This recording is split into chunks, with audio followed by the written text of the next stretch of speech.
कर्नाटक में आज से शिवकुमार सरकार। डिप्टी सीएम पर सिद्धारमैया की कितनी चली। डीके शिवकुमार आज अपने छोटे मंत्रिमंडल के साथ शपथ लेंगे। कहा जा रहा है कि शिवकुमार के साथ सिर्फ 14 मंत्रियों का शपथ ग्रहण होगा। आज कोई डिप्टी सीएम शपथ नहीं लेगा और मंत्रिमंडल का विस्तार बाद में किया जाएगा। शिवकुमार के साथ जिन नेताओं की शपथ लेने की चर्चा है उनमें Yatindra Siddaramaiah, G Parameshwara, K J George, Priyank Kharge, M B Patil, Ramalinga Reddy, Eshwar Khandre, Krishna Byre Gowda, Lakshmi Hebbalkar, B Suresh और सतीश जारकीहोली का नाम सबसे आगे चल रहा है। हालांकि सूत्र बता रहे हैं कि सतीश जारकीहोली कर्नाटक कांग्रेस अध्यक्ष पद के लिए अगर मान जाते हैं तो संभव है कि उनकी जगह बीके हरिप्रसाद को मंत्रिमंडल में शामिल होने का मौका मिल जाए।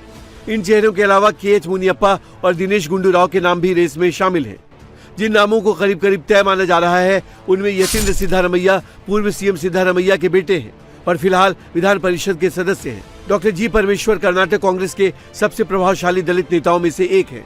राज्य के पहले दलित उप मुख्यमंत्री सिद्धारमैया कैबिनेट में गृह मंत्री थे और 2010 से 2018 तक प्रदेश कांग्रेस के अध्यक्ष रहे हैं। केजे जॉर्ज कर्नाटक कांग्रेस के सबसे अनुभवी नेताओं में से एक हैं, जिन्होंने गृह मंत्री, बेंगलुरु विकास मंत्री और ऊर्जा मंत्री के रूप में राज्य की राजनीति और प्रशासन में अहम योगदान दिया है। सिद्धारमैया कैबिनेट में ऊर्जा मंत्री थे। एमबी पाटिल कर्नाटक के प्रभावशाली कांग्रेस नेताओं में से एक है। पार्टी का बड़ा लिंगायत चेहरा है। लगातार 4 बार से एमएलए रहे पाटिल ने जल संसाधन मंत्री और उद्योग मंत्री के रूप में काम किया है। प्रियांक खरगे कांग्रेस अध्यक्ष मल्लिकार्जुन खरगे के बेटे हैं। बड़ा युवा दलित चेहरा है। कलबुर्गी जिले के चित्तापुर से 4 बार से विधायक हैं। पिछली सरकारों में टूरिज्म, आईटीबीटी, ग्रामीण विकास और पंचायत राज मंत्री रह चुके हैं। रामलिंगा रेड्डी बेंगलुरु शहर के बड़े कांग्रेस नेताओं में से एक हैं।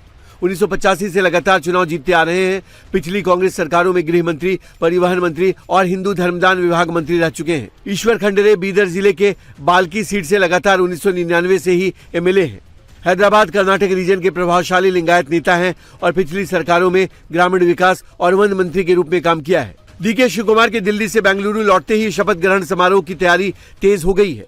कहा जा रहा है कि शाम 4:05 पर डीके शिवकुमार शपथ लेंगे। हालांकि टाइमिंग को लेकर शिवकुमार ने खुद कहा कि टाइमिंग फाइनल नहीं है।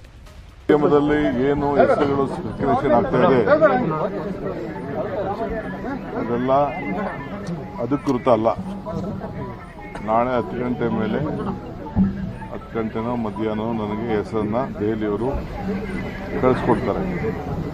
ನಾವೆಲ್ಲ ಸೇರಿ ಚರ್ಚೆ ಮಾಡಿದ್ದೀವಿ, ನಮ್ಮ ಅಭಿಪ್ರಾಯನ ತಿಳಿಸಿದ್ದೀವಿ.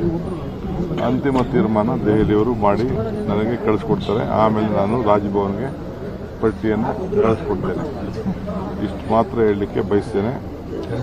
ನಾಳೆ ಸಾಯಂಕಾಲ ನಮ್ಮ ಕಾಂಗ್ರೆಸ್ ಭವನದ ಒಂದು ಭೂಮಿ ಪೂಜೆ ಇತ್ತು. ಅದು ಇನ್ನೊಂದು ಪ್ರತ್ಯೇಕವಾದ ದಿನ ಮಾಡೋಣ ಅಂತ ಹೇಳಿ ತೀರ್ಮಾನ ಆಗಿದೆ.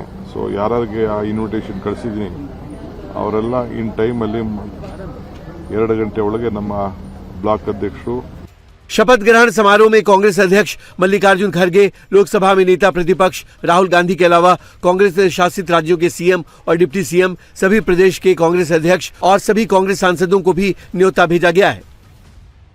शिव कुमार एक संघर्षशील, जुझारू और जनता से जुड़े हुए नेता का कल शपथ ग्रहण है और उसमें सारे देश भर के नेता आ रहे हैं और